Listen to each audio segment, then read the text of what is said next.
Aviation sector की उड़ान के बाद बात करते हैं एक और महत्वपूर्ण सेक्टर की। वर्ष 2025 में भारत का शिपिंग और पोर्ट सेक्टर की हम अगर बात करें तो यहाँ भी लगातार इंफ्रास्ट्रक्चर का विकास किया गया। पीएम मोदी के नेतृत्व में यहाँ भी वर्ष 2025 में हमने एक बड़ी उपलब्धि हासिल की। वो क्या उपलब्धि थी और उसके साथ साथ कैसे इस उपलब्धि के बाद भारत दूसरे देशों के साथ प्रतिस्पर्धा में और अग्रणी बन गया। भारत का समुद्री क्षेत्र और पोर्ट इंडस्ट्री अब सिर्फ घरेलू अर्थव्यवस्था का हिस्सा नहीं रह गया है, बल्कि यह वैश्विक स्तर पर अपनी पहचान बनाने की दिशा में भी तेजी से आगे बढ़ रहा है। केंद्र सरकार ने बंदरगाह आधुनिकीकरण, जहाजरानी अवसंरचना का विकास, डिजिटल प्रक्रियाएं और समुद्री कौशल बढ़ाने जैसे अहम कदम उठाए हैं, जिनसे न केवल भारत की समुद्री क्षमता मजबूत हो रही है, बल्कि यह क्षेत्र निवेश, नवाचार और वैश्विक सहयोग के नए अवसर भी खोल रहा है। वर्ष 2025 में प्रधानमंत्री नरेंद्र मोदी ने केरल के तिरुवनंतपुरम में 8,800 करोड़ रुपए की लागत से निर्मित विजिझम अंतर्राष्ट्रीय गहरे पानी वाला बहुउद्देशीय बंदरगाह राष्ट्र को समर्पित किया। इससे न केवल विदेशी बंदरगाहों पर निर्भरता कम होगी, बल्कि लॉजिस्टिक्स लागत और समय में भी कमी आएगी। यहाँ बंदरगाह आधारित विकास, सागरमाला पहल और मल्टी मॉडल कनेक्टिविटी को प्राथमिकता दी गई है। यह परियोजना न केवल आधुनिक अवसंरचना का उदाहरण है, बल्कि यह दर्शाती है कि भारत अब वैश्विक व्यापार के लिए सेवा प्रदाता और केंद्र बनने की ओर अग्रसर है।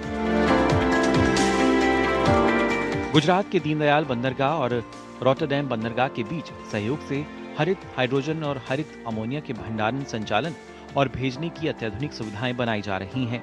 ये पहल न केवल भारत की ऊर्जा सुरक्षा मजबूत करेगी, बल्कि भारत को वैश्विक समुद्री आपूर्ति श्रृंखला में महत्वपूर्ण बनाएगी। बुनियादी ढांचे में विकास से देश की वैश्विक व्यापार प्रतिस्पर्धा में मजबूती आ रही है। भारत के 12 प्रमुख बंदरगाहों ने वित्तीय वर्ष 2024-25 में कुल 855 मिलियन टन से अधिक कार्गो संभाला, जो पिछले वर्ष की तुलना में काफी अधिक है। इसके साथ ही देश में 90% से अधिक व्यापार मात्रा का संचालन समुद्री मार्ग से होता है। सागरमाला परियोजना के तहत पोर्ट आधुनिकीकरण पर भी जोर दिया गया। पोर्ट सेक्टर में 5.8 लाख करोड़ से अधिक के प्रस्तावित निवेश भी काफी महत्वपूर्ण हैं। 840 से ज्यादा परियोजनाएं पोर्ट और शिपिंग क्षेत्र में प्रगति पर हैं। वहीं पीपीपी मॉडल से निजी निवेश और तकनीकी सहयोग भी बढ़ता हुआ नजर आता है। बंदरगाहों को रेल, सड़क और फ्रेट कॉरिडोर से जोड़ा जा रहा है। साथ ही यहाँ पर डिजिटल और स्मार्ट पोर्ट सिस्टम लागू हो रहे हैं। वहीं तटीय शिपिंग और अंतर्देशीय जलमार्ग को भी बढ़ावा मिला है। तटीय क्षेत्रों में रोजगार और औद्योगिक विकास भी हो रहा है, जिससे भारत को वैश्विक लॉजिस्टिक्स का हब बनाया जा सके।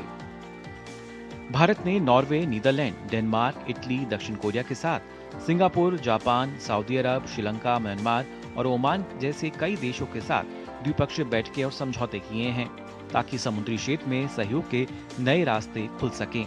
मुंबई में आयोजित हुए इंडिया मैरीटाइम वीक 2025 ने भी दुनिया भर के निवेशकों और विशेषज्ञों को एक मंच पर लाकर भारत की समुद्री महत्वाकांक्षा को दिखाया। इस दौरान कई बड़े निवेश और परियोजनाओं की शुरुआत हुई, जिससे पोर्ट क्षेत्र में 12 लाख करोड़ से अधिक के समझौते हुए। भारत के समुद्री बंदरगाहों में आधुनिकीकरण, निजी निवेश, रणनीतिक समझौते और क्षमता विस्तार को प्राथमिकता दी जा रही है। वर्ष 2025 नौसैनिक अवसंरचना के लिए भी एक महत्वपूर्ण वर्ष रहा है। अगस्त 2025 में भारत ने आईएनएस हिमगिरी और आईएनएस उदयगिरी, जो 75% से अधिक स्वदेशी सामग्री से निर्मित हैं, 2 स्टेल्थ फ्रिगेट इनको शामिल किया है। ये पहली बार है जब 2 प्रतिष्ठित भारतीय शिपयार्ड के प्रमुख युद्धपोत एक साथ कमीशन किए गए हैं। इससे न सिर्फ भारत समुद्री शक्ति में अग्रणी बनने की दिशा में अग्रसर है, बल्कि वैश्विक लॉजिस्टिक दिशा में भी महत्वपूर्ण साझेदार के रूप में भारत विकसित हो रहा है।